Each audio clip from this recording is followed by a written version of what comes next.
It's one of the most painful places to be in a relationship. You love them, and still you're exhausted. The same argument keeps coming back. The same silence shows up after the fight. The same emotional distance keeps growing, even though somewhere underneath all of it, you still care deeply. And that's the part that can make you feel like you're losing your mind. Because if the love is still there, why does this feel so hard? Hi, and welcome back to Love Shack Live. I'm Brooke, Staci and Tom's daughter, and I'm jumping in today because Staci is under the weather this week. This show is for those of you standing at a relationship crossroads, facing daily conflicts, a growing emotional gap, and the quiet ache of wondering if you can rebuild something that feels genuine and lasting again. And today we're bringing back an episode that sits at the very center of our work. Because so many people are taught that love should be enough. That if you're with the right person, communication should come naturally. Repair should happen easily. You should just know how to understand each other. And if you're struggling this much, maybe it means the relationship is wrong. But what if that's not the whole story? What if the problem isn't that you don't love each other enough? What if the problem is that nobody ever taught you the skills that love needs in order to survive in real life? That matters at every stage of a relationship, but especially if you're in a season of space, separation, or emotional limbo. Because when the relationship feels fragile, it's easy to interpret every misstep as proof that it's over. But most of the time, what you're seeing isn't the absence of love, it's the absence of skills. In this episode, Staci, Tom, and I talk about why love is a beautiful foundation, but not the whole house. You'll hear why emotional regulation, communication, self-awareness, repair, and the ability to ask for what you need are not bonuses in a relationship. They're the structure that allows love to actually become livable. So whether you've heard this one before or you're listening for the first time, I want you to pay attention to one question. Where have you been blaming yourself, your partner, or the relationship itself, when what may actually be missing is a learnable skill? Let's listen in.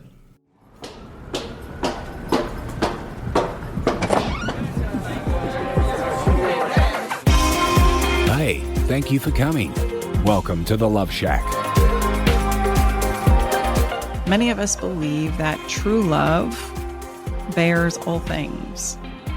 In fact, we can believe that it bears all things, believes all things, hopes all things, endures all things.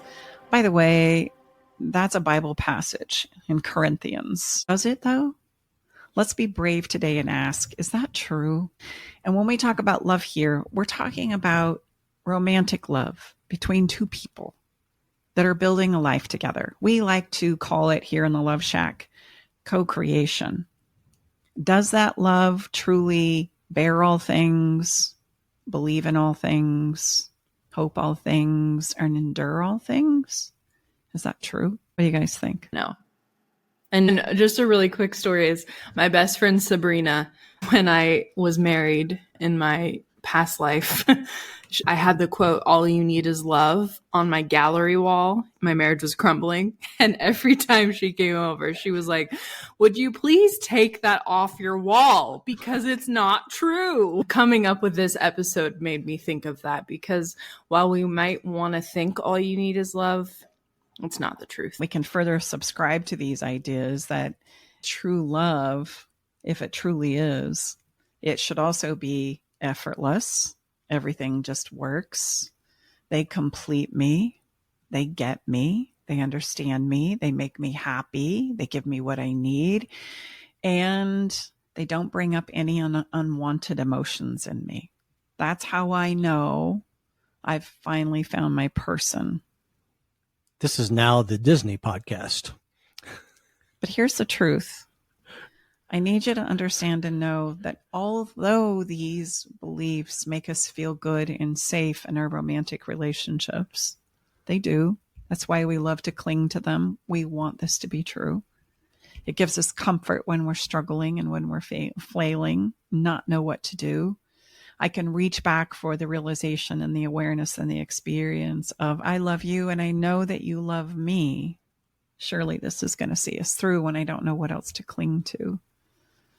And yet the truth is, although that's true, what you just said, we become connected and bonded with people that we truly love.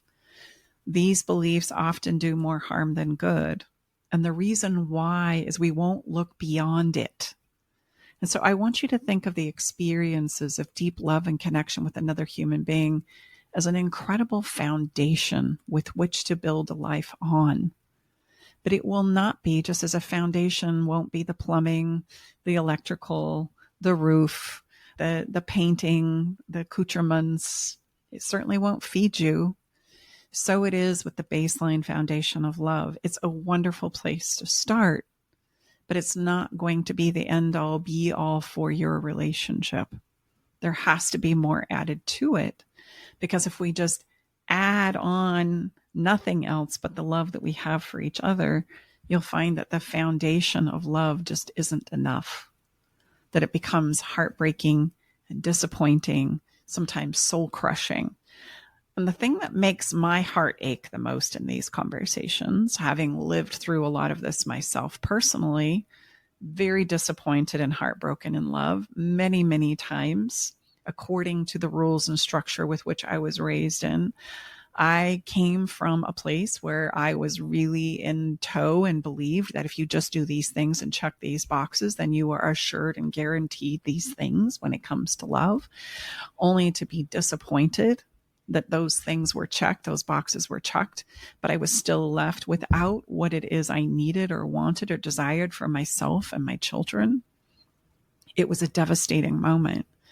But you know what was so much more devastating than the end of my marriage and even being a single mom was the terrible things that I made up about myself in the process. That somehow I didn't do it right, that somehow I was responsible, that somehow this is all my fault. And how did I need to do more? How could I have given more, loved more, extended more? Maybe it was because those days that I just lost my shit, or maybe it was because of those days where I just didn't have it in the tank to go the extra mile. Or maybe it was in those days where I just couldn't figure out how to make you stop being so angry and so hurt. I felt like that was my job. And that because this ended, I took all that responsibility on, thinking that it was me that was the problem. And boy, can that be self-deprecating. Is it my size? Is it my looks? Is it my age? Is it because I didn't love enough, give enough? So we go down this whole path because I know at the end of the day, I love you. So why didn't it work? And according to the practices of my religion and my family and my culture, I checked all the boxes. Why didn't it work? And then we start to make up some devastating things about ourselves. That's the most heartbreaking part for me, especially when working with individuals and couples, is these self-deprecating conversations that we start to go down when love hasn't been enough, when the foundation of love didn't help us accomplish what we knew, dreamt, believed, talked about, shared in co-creating together. And then it just didn't go as planned. I hear you often say, it's more than love that's required to make a great relationship. And people are like, what? Yeah, that's really right. At the end of the day, that's really what we're saying here. Look, we're all about love. We're all about family. Our whole life is that. So please don't misunderstand us. But I think what Staci just described is why so many people get set up for failure, because that one box is checked, but that's only one box.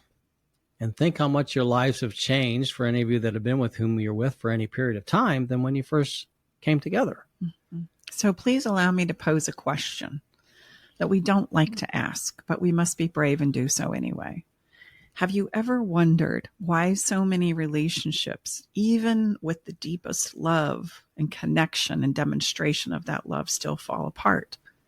If it really is love that keeps us together, is the end all be all, and that survives all, then why don't we see more demonstrations of relationships that last? When we hold on to love or being the perfect match or finding the perfect person as the ultimate litmus test of a successful relationship or one that's going to succeed or stay together, that's just done so much harm. It removes the possibility of what we're going to share with you in this episode, which I think you'll be happy to hear. But it makes us just, I guess, at the whim of fate or destiny, or finding that one specific person that's your perfect match. And if you don't find them, then you're just going to be screwed forever. You know, that's what we think.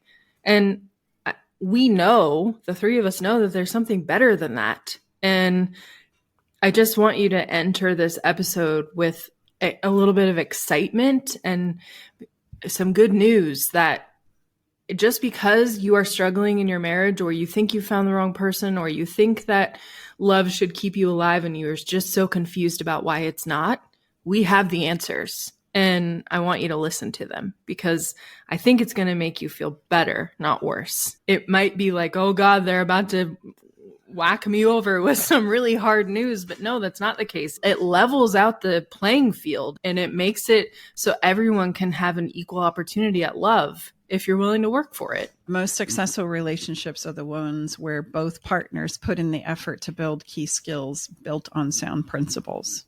Like, that's the mystery. That's really the mystery. And we get all bogged down in, are they the right sign? Are they the right person? Do they come from the right family? Are they right religious beliefs? Do they have a job? Are they economically sound? Are they out of debt? Do they turn me on? Do we have great sex? I mean, the list can go on and on and on and on. But you know, the handful of questions that we never think to ask is, do they have the ability to be self-observant? Do they have the ability to share with me who they are, what they need, what they want, where they want to go? Do they have the ability to listen to me when I have those things to share with them? How do I feel in their presence? Do they make me feel a better person or not? Do they inspire my dreams and hopes and goals? Or do they not? And there's all of these wonderful little nuances that, after we've checked all the physical, logistical boxes that make sense in our brains, we forget to ask all the emotional, nuanced questions. And we can find ourselves in relationships where I look back and go, I never did feel good in their presence. They never did really understand where I was coming from. They never really did support my dreams. They never really did want to do the things that they told me they did in the beginning. Some of these things we find out as we go, but some of these things need to be looked for on the onset and in the beginning. And regardless of whether we find ourselves as polar opposites or not, which is very commonly the case, if we have the key skills to share what it is we need, what hurts our feelings, what breaks our hearts, what it is I would need in order to feel supported and loved, essentially, I have the ability to teach my partner how to love me best. And I have the capacity and the emotional regulation to allow them to teach me too. Then we've got a lot to work with for the long haul. Yes, you want a foundation of love, but you also need key skills and sound principles with which to continue what's already been laid down as the groundwork of love. The myth that love is effortless is just that. I love to call it the Santa Claus story, because there's two places that this will take me. We fall into the trap of believing that love alone is going to carry our relationship, leading us to avoid seeking help and acquiring new skills. So we just kind of keep crossing our fingers and hoping that it's going to go well. Or because I've experienced these deep feelings of love and connection with you, all of a sudden I find myself in a place where, because this is love and I've had these intense emotions with you, I'm going to twist and contort myself into something that I'm not, so that I can have this. This must be it. This must be the moment. And I forget all the other things that I just talked about. And so we find ourselves in these relationships where I forced and coerced my way into them, because here's the truth. As a human being, you guys aren't going to like this, you have the capacity to love many people very deeply. And we get very lost in this romantic notion that there's only one person that has the capacity to love me fully, and that I have the capacity to love fully. And that's another myth that we just need to put to rest here in this conversation. If we didn't have the capacity to love many people deeply as a human being, we wouldn't have the capacity to love our parents and our siblings and our lovers and our children and our communities and our friends. And so you start to see that this is a multiplying, expansive thing, love is. And yet we can make it up that because I've only had these deep expressed feelings with you, that you're the only place that I can have it, which will cause me to contort myself into things that I was never meant to be, which in the end turns me into a monster that I'm not happy with, that I'm not fulfilled in living. So there's facets here that I hope that you're picking up on. Number one, love is a great place to begin. Falling in love with you and having those incredible feelings of love is awesome. I don't want to minimize them. And you do want those to be a part of your relationship. They're wonderful. Don't miss them. But it's also a place where the journey just begins. It's the starting point. It's the jumping off point. It's the experience that I would have with another human being that would cause me to go, wow, there's just something about you. I think I might want to explore a little deeper. It's not the end all be all. It's not go home, get your U-Haul, pack it up, get your shit, get your cat, and let's move in together. It's not that. It's I want to explore more, because when we start co-creating together, that's a big deal. It's a big deal because not only do I love you, yes, I want to have that a part of my life, but also what happens is now everything I do and everything you do impacts each other. There's no way around it. Even though we all need to maintain some sense of self, some understanding of self, what we also lose track of is where I end and you begin in this co-creation. And I can very easily start blaming you for things that are not you at all. It's actually me. So it gets a little crazy in there. And so if I don't have a really good working acumen of skills to even understand myself, imagine what happens when we put it all together and I don't have a clear understanding of me and what I need and what works for me. And now all of a sudden you don't either. And we just start banging on each other. It gets very, very convoluted and chaotic and unclear. We'll be right back. You know that moment when your partner says something, your whole body goes hot, and 2 seconds later you say something you wish you hadn't? That moment has a name, and it's a missing skill. Here's what nobody taught us. Love isn't the problem in our relationships. Missing skills are. The ability to pause, to know what we actually feel, to say it in a way that someone can hear us.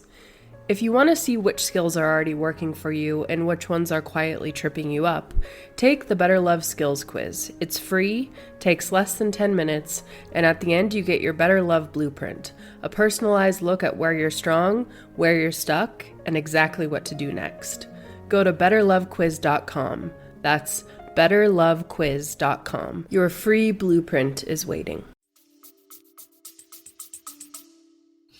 Well, I also think that in the beginning when you said, how did they make me feel? Or you said questions that people need to ask that they're not asking.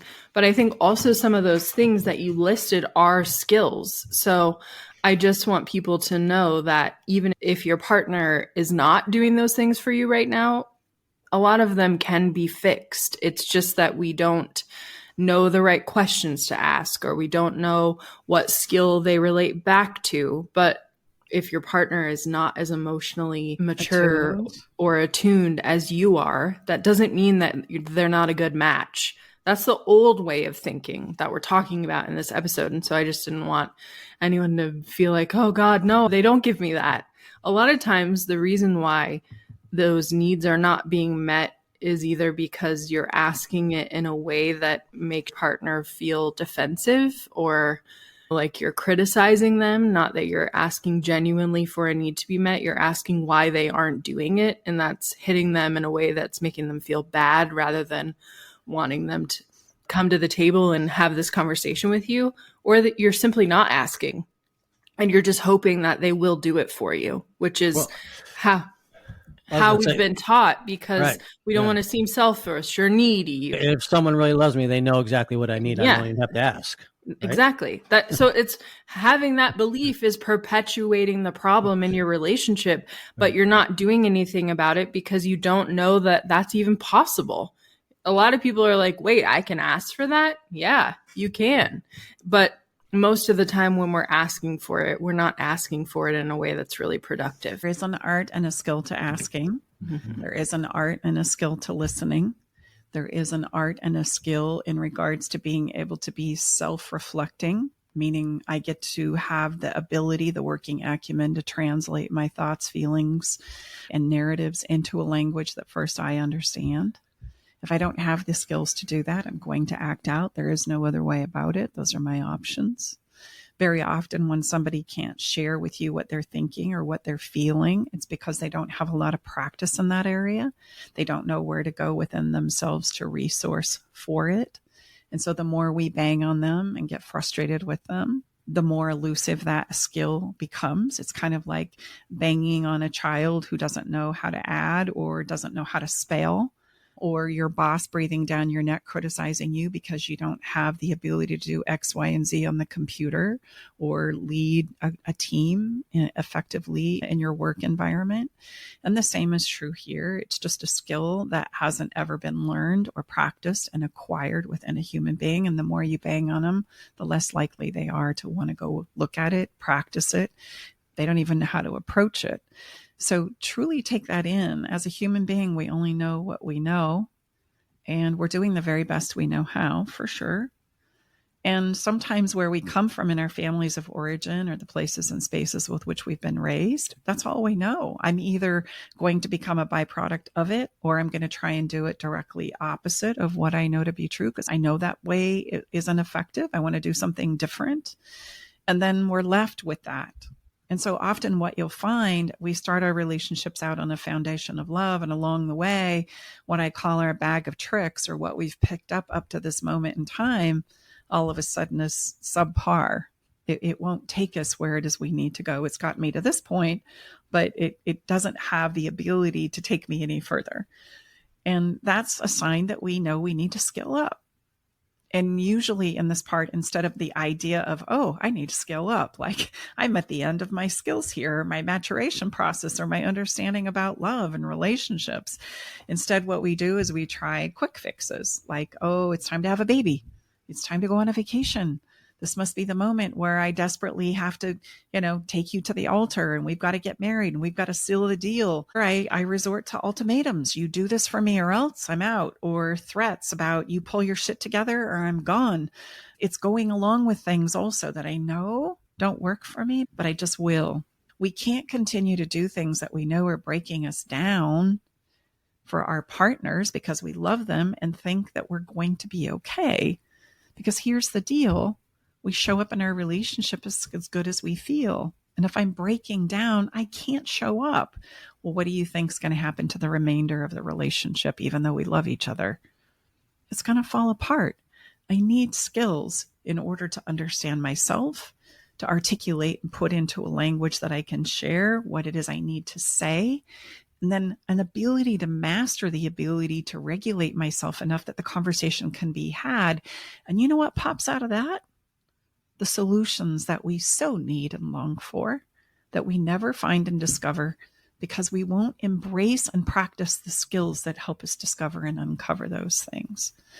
And so that's the difference between a quick fix and actually rolling up your sleeves and recognizing and realizing that just like principles for finance and investing and health and wellness, there are foundationally sound principles and skills for relationships, for interpersonal relationships that are built on human behavior, neuroscience, and experience, things that work, that you can count on and know will address and take you where you need to go. I also think that skills allow you to kind of see the humanity in your partner, because instead of seeing them doing this thing that maybe is driving you nuts as an attack on you or an assessment of their character, that they're just a bad person or that they have terrible intent, you could see it as they're struggling with a skill. Like if your child was struggling with a skill, you wouldn't think they were a terrible person.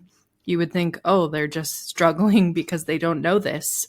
It just allows you to see your partner, who is the person in the world who you can get the most mad at and who can hurt you the most. You can see them in a different way. And I think that's helpful because it allows you to remember that they're just a human too, and they're struggling in this area. And that's why they're having this behavior or not acting in the way that you wish they would. And you know that there's a path by learning the skill to get better. So you understand the problem better and you can see the solution. And that sets the stage for healing to happen. When we just look at our partner and we say, what's wrong with you? And why do you keep doing this? And God, you're such a failure. Does that really set up a constructive environment where someone would actually want to change? No, that just makes you bitter and want to maybe keep acting the same way because what's the motivation there? So it just totally changes the dynamic and the environment for you both to be better in. I will say that something that our society and our culture at large right now, especially with social media playing in the mix, is we very much spend our time, effort, and energy trying to diagnose and label and somewhat demonize our partners, the people that we love, and that they've hurt us. We have some very difficult emotions, overwhelming emotions, frustrations, resentments, etc., for a whole multitude of things that are real. They've happened. But I have to ask you, with all the love and respect in my heart, if you're sitting around thinking that you're going to diagnose and label them and that that's going to take you to the promised land, there's a key piece that's being omitted. And that is this: there is always a cause and effect in relationship dynamics, meaning how I show up and you show up affects the experiences that we both have.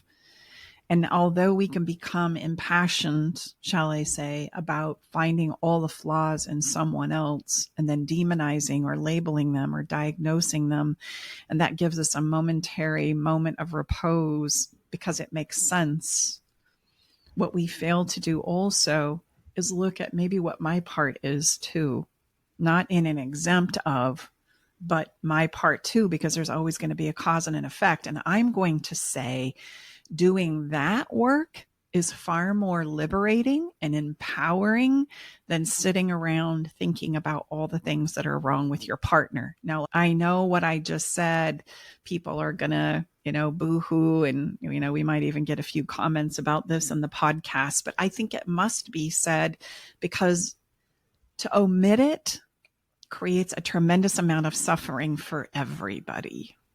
And that's the part that breaks my heart. Like, that's the part that makes my heart ache. It's not about making a mess. It's not about resisting the realization that you can be an asshole or that you can say things that are hurtful. It's about being able to empower yourself and take responsibility for it so that we can then do something different with it. We can skill up, we can move on, we can clean up the mess, and it doesn't become a fight about who's the bigger asshole because we're all doing it. And that's where our relationships reside, is in those places and spaces. We fight about who's messed it up the most. And what we fail to take responsibility for is that everybody has played their part in the mess. Well, and I would say that oftentimes in a couple or a marriage, both people don't raise their hands at the same time when they know they need help. So by doing what we're sharing with you on this episode, meaning understand your role and you committing to showing up as a better version of yourself, is going to have a far greater effect at moving this forward, even when your partner is saying that they don't want to get involved. Why? Because we know that from 10 years of experience. Most of the people that come to us, even when they're married or they're coupled, come to us individually.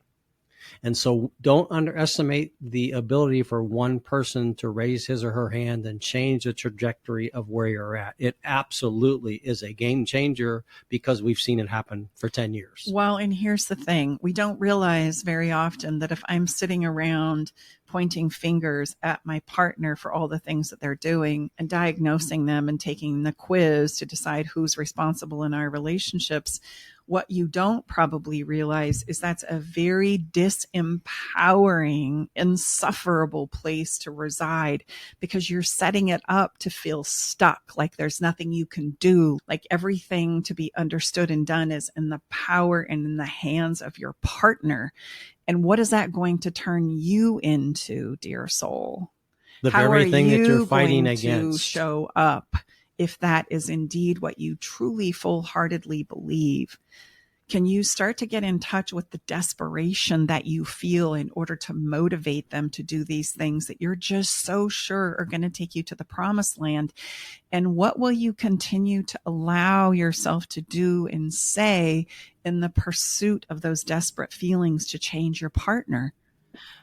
You'll take every little misstep they make as a personal affront against you because your eyes are going to be so closely watching their behavior. Are they getting better? And are they doing the things they said they were going to do? And if they make a misstep, then that's going to feel like a personal attack. And because you're not shining any light on yourself.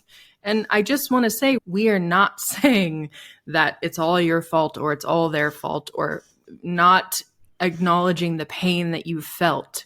We are simply saying that when you take all of the focus off of your partner and put some of it back on yourself, it gives you some power to realize that you have the ability to make some change in your relationship. It's not about who's right and who's wrong. It's about you have the ability to make the changes that you're so wanting. And that is empowering, just like Mom 2 said. That's exciting. You can both be on this journey together rather than just focusing on the so-called failure and making sure they're doing everything right. That turns your relationship into a parent-child dynamic that is not going to lead you back to the loving, romantic connection that you're so wanting. You know? It reminds me of how many times have the three of us heard, I'm turning into a version of myself that I don't even like. Yeah. That's what happens. It does. So true. And we just don't realize that in those practices of trying to, say, you've got to do this, you've got to change, you're the problem, here's the quiz, I know what it is, when are you going to fix this? We give all of our power away to the person that then has to make it happen for us, instead of realizing my more empowered place, my more life-giving place, the place that I'm going to feel really good about me, is me to continue on and be reflective about myself and the things that I need to find as my own answers. Remember, it's my job to teach you how to love me best. And it's my job to also be open enough to understand where you might be struggling and where we together might need to skill up. That's what's going to help us move forward. As someone who's been in the position where my partner had his eyes solely on me, waiting for me to make the changes that he said I needed to make for our marriage to survive. Spoiler alert, it didn't. I'm divorced. We've lost all our listeners. Well, I just want you to know that there's nothing less empowering than that. That literally feels so full of pressure, so unrealistic, so paralyzing to know that any mistake you make is going to be like a mark against your record, And so it makes you feel like you need to do things in hiding. It makes you feel like you have no room to breathe. It makes you feel like you're not even really human anymore, because it's not a natural environment to feel like, okay, I have room to grow and explore and try things and figure out what works for me. It feels like you're on a very tight timeline and you have to figure out a way to do it, even if it doesn't work for you. And then you got to make those changes as fast as you possibly can, or you're going to lose your life, basically. Like, hello, how is that going to be sustainable or joyful? It's going to suck all the joy out of your home, and it's going to make it impossible for that one partner who feels like, okay, monkey dance, and you better dance right now, And I get that the person on the other side thinks that that is what is going to work, and that's what they have to do to get their relationship back. But I can tell you that is a failing strategy, and it feels really bad to the person who's on the receiving end of it. Mm-hmm. Well, and let's go back to the conversation of love. What happens to the feelings of love and connection that we once felt and shared between us? They turn into resentment. Yep. And that's where resentment comes from. And I also want you to see that there's no emotional safety to share my journey with you. There's no way I'm going to reach for you if I need help and support, if this is the dynamic. I don't even believe in you to understand me. By the way, in my divorce, I was the person that Brooke was in love with. I was the person that said, this is what you better do or else. And I'm going to sit back here and I'm not going to look at my part and I'm just going to wait for you to pull your shit together. I was that person. And I remember my husband saying to me, man, I wish that you presented yourself to the world as less perfect. And I didn't get it. I didn't understand what he was saying. I was so busy trying to create this perfect environment where nobody could mess up, not even me, not my kids, and certainly not my husband. It had to be a tight package. I was on the path of redemption of some of my past mistakes and messes. And so everybody better toe the line. And I couldn't ever figure out what my part was. I always felt like it was him, until one day I realized I'm the asshole. Oh my God, I'm the one that's been putting this tremendous amount of pressure, resentment, and frustration and sadness and such to this tortured soul as though he needed more. I didn't do anything to support it, to cheer him on, to try and understand.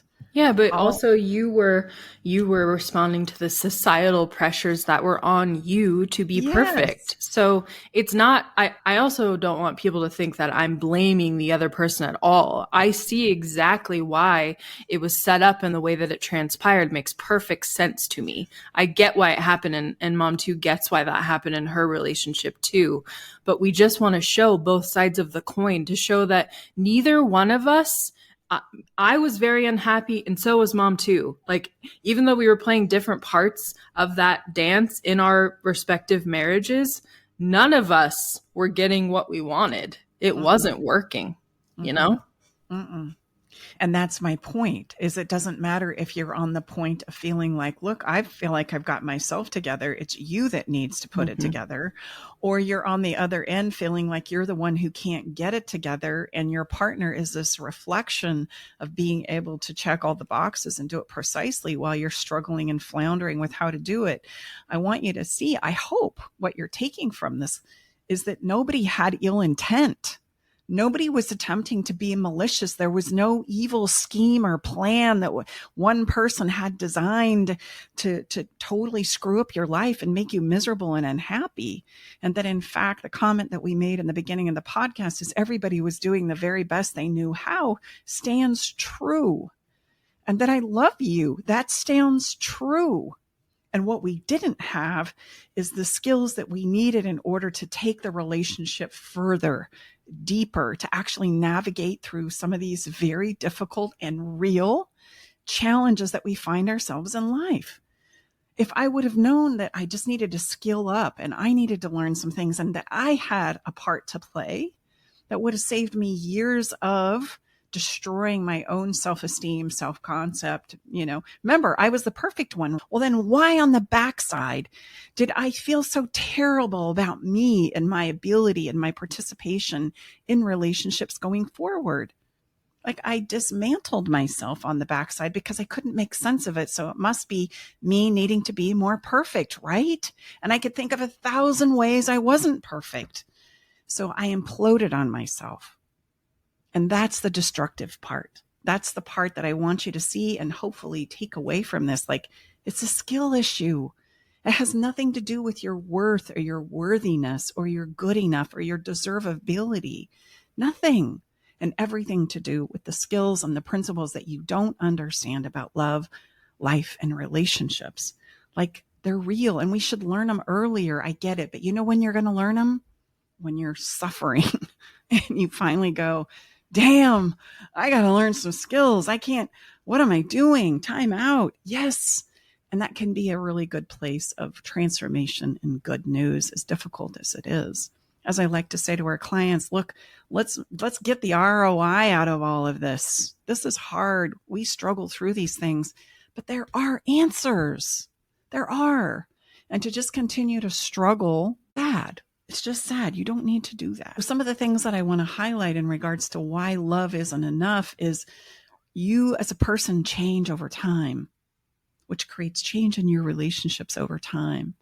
So what worked in the beginning 25 years ago, 10 years ago, 5 years ago, 3 years ago is maybe not going to work now because I'm in a different place. You're in a different place. We're in a different place. What we're navigating is different. And I don't know if you've noticed or not, but life tends to take on some momentum as you live it.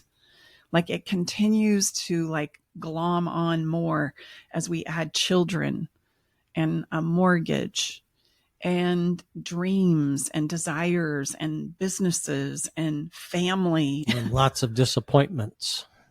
It tends to take on more. The thing we can count on as we go into the future is that more will be added to our plates. And how do we navigate that? There's a tipping point for all of us in regards to our maturation process and our skill level, that at some point in time we find ourselves lacking in these places.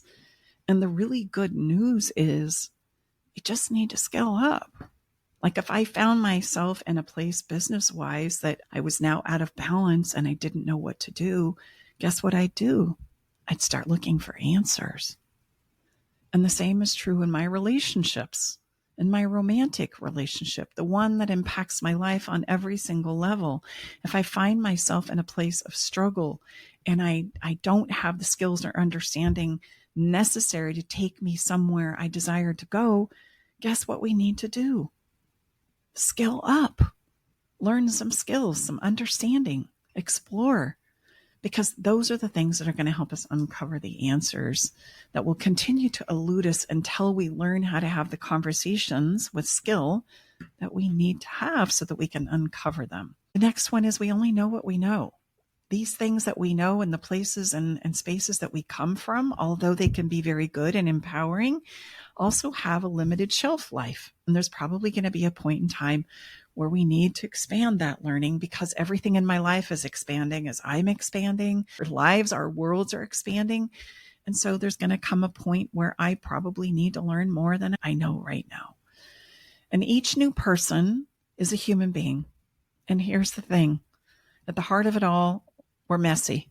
We make messes. We're going to screw it up. That's how we learn best. And so it is with love. I don't mean malicious intent, but it's only a matter of time before I'm probably going to make a mess. I'm going to say something I really didn't mean, or I'm going to be short-tempered, or, I'm going to forget something that was really important to you because I'm so lost within myself. And it's not because I'm malicious. It's because I'm a human being and I need to learn and I need to expand and I need to grow. And that's all there is to it. I'm messy.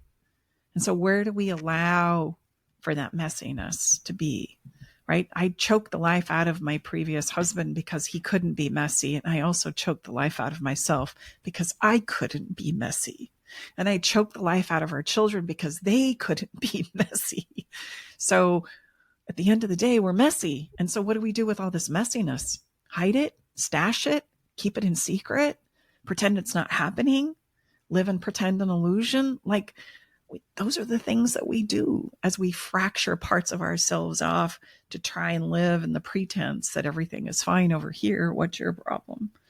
We become more angry. We become in a place where we cope more. We act out more. We lash out more. Our tolerance is low. Our regulation is low. And it's all because I'm trying to keep up this pretense that I don't make messes. The hell you don't. Are you human? Well, then you do. Let's just call it what it is. And to get through them, to clean them up, is a skill. Each new person is going to make messes. And without the right principles and skills, you're going to tend to get stuck in negative coping patterns. Because after all, we don't know what else to do. It's not because you're a bad person. It's not because your partner is a bad person. It's because we don't know what else to do. So, all that to say, skills like emotional regulation, communication, conflict resolution, they don't come naturally, which is why even the most loving couples will struggle. Well, I would just like to ask the listener, and us three included, the three things that you just named. How much time, honestly, have any of us invested in becoming better in those three areas that Staci just shared? Like hardly any or none?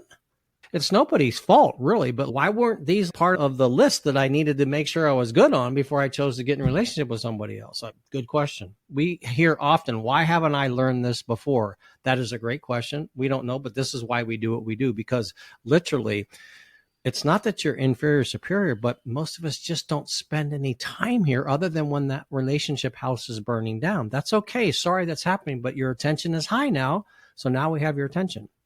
So that's a good thing, because otherwise probably you wouldn't be listening to us. Right. So it's just, come on, let's just look at it objectively. We just don't spend a lot of time in these areas other than we are forced to.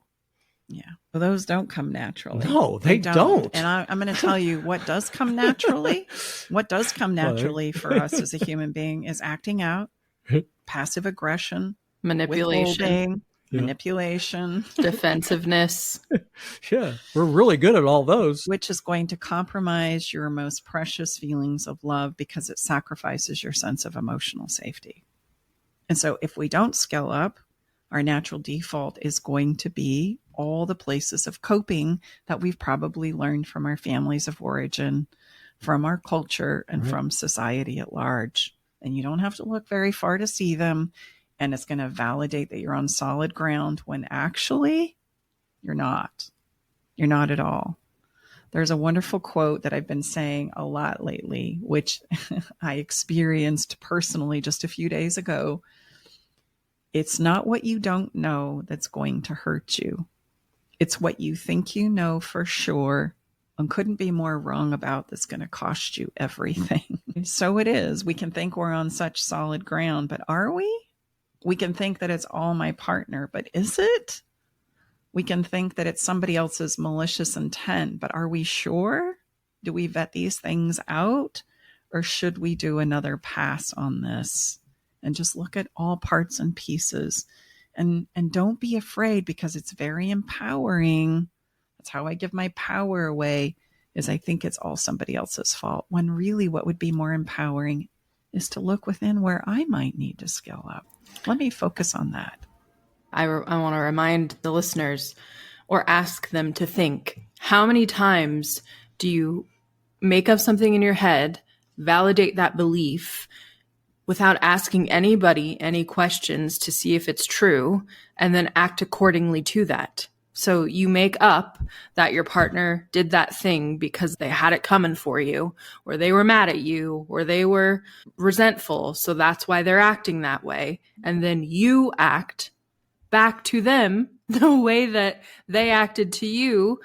Meanwhile, they were just having a bad day and it had nothing to do with you. But you made it up that it was because of you. That's just a very small example, but think about how many times you do that on a daily basis. That's another example of a skill. You have to ask. You have to vet these things out to make sure that you know and are doing and are acting according to what is really true, what's really happening. We all do that. It's a very natural thing to do, but a lot of times we make up something that is the opposite of what really is happening or what really is true. Mm-hmm. I totally agree. I can feel like I'm so certain. And in that certainty, then I start to live congruent to it. And what does that make me, right? I want you to think, how do you interact with somebody you believe is an asshole in your life? I love that one because I can so relate to it. It's like, well, if I think you're an asshole, then I'm not going to talk to you. I'm not going to think about leaving dinner out for you. Certainly don't want to have sex with you. And I really don't want to give you the time of day because you know why? You're an asshole. So just think about how you show up when you believe that somebody's treating you like an asshole. And then you start to realize, oh, damn, I'm probably not doing any better. I'm probably behaving in a manner with which I'm perceiving you as, and maybe we're both doing it. And that's usually where the conversation devolves, because we both can. Everybody, as a human being, we can be all things. We have the capacity to be all things.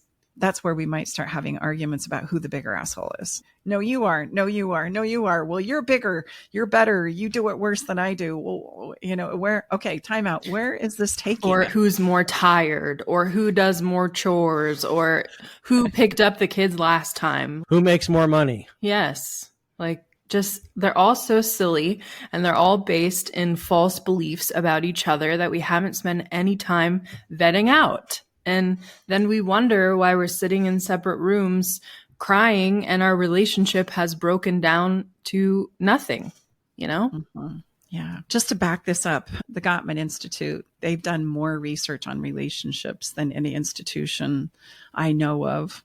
And they're a leading authority on relationship dynamics from a research perspective, which is what makes them the authority in these places.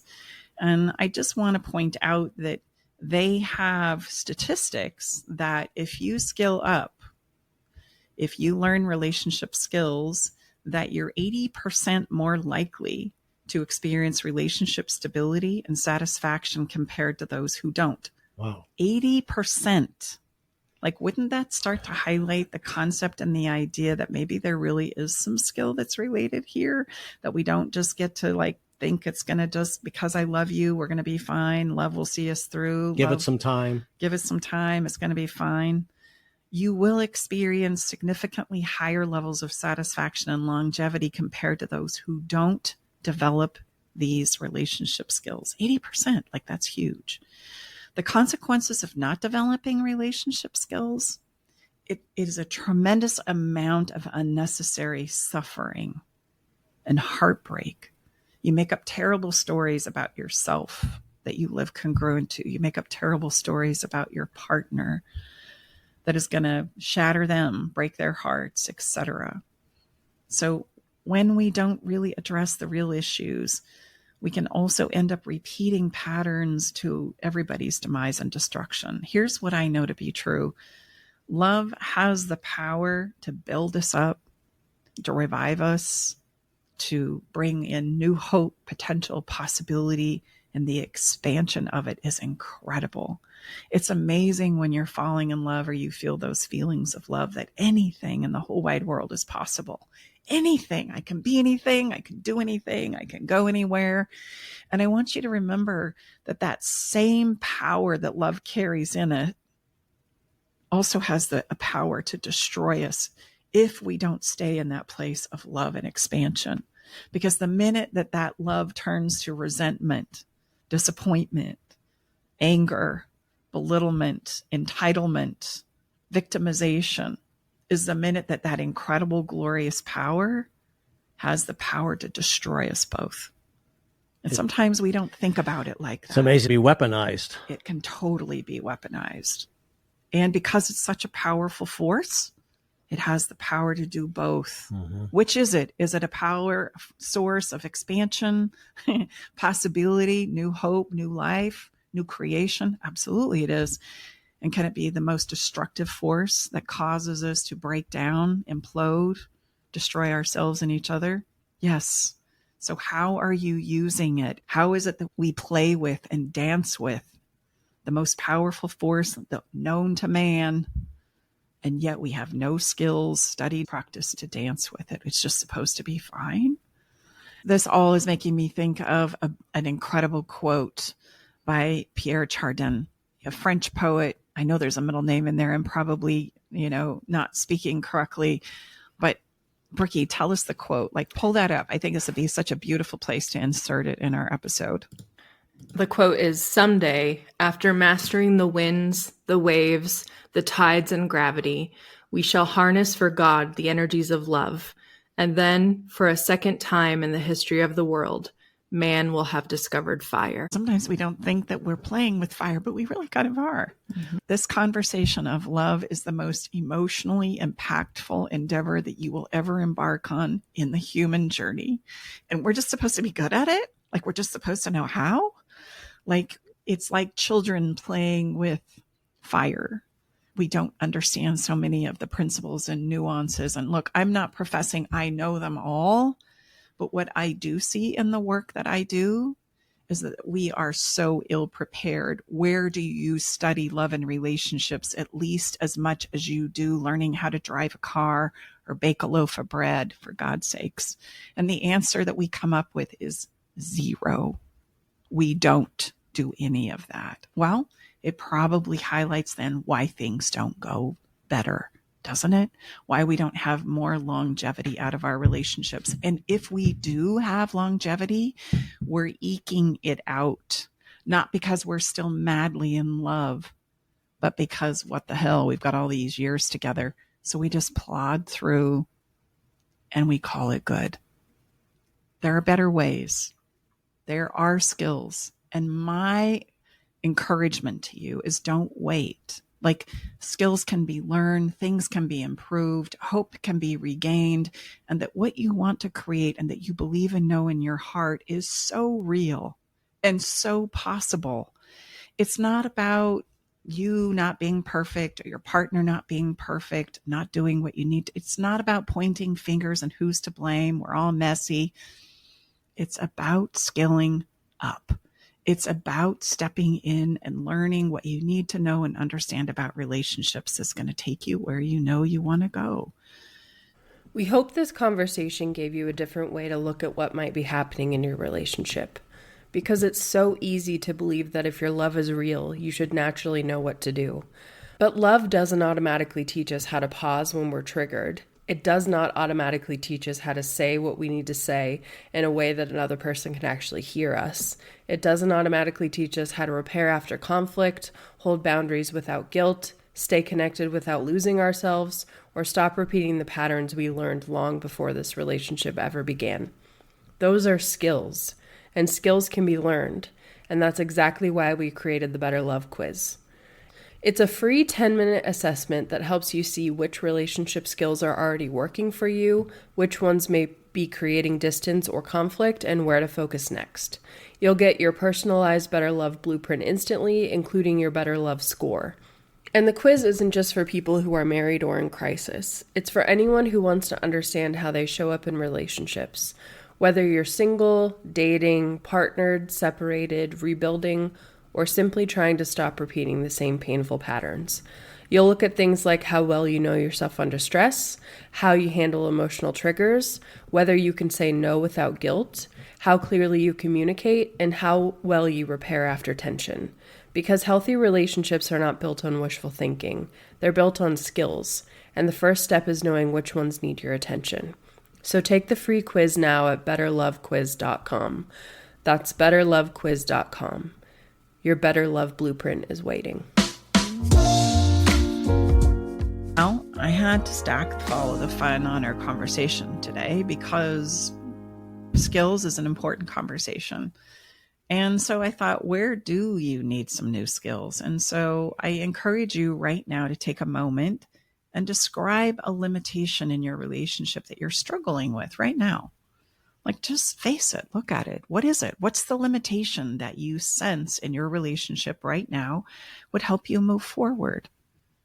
And then ask yourself, what is a new skill that you're being asked to learn that you don't currently possess that would allow you to pursue a new direction? Like, what would it be? If you could imagine what that skill would be, is it regulating yourself? Is it understanding how to support your partner when they're dysregulated, or your children for that matter? Is it learning how to put what you need to say in words, or even where to go to look at and resource from that place? Like, where is it that you see your own personal limitations? Because here's the thing, you know you better than I do. And so there's no better person to look at that than you. You know more than you think you do.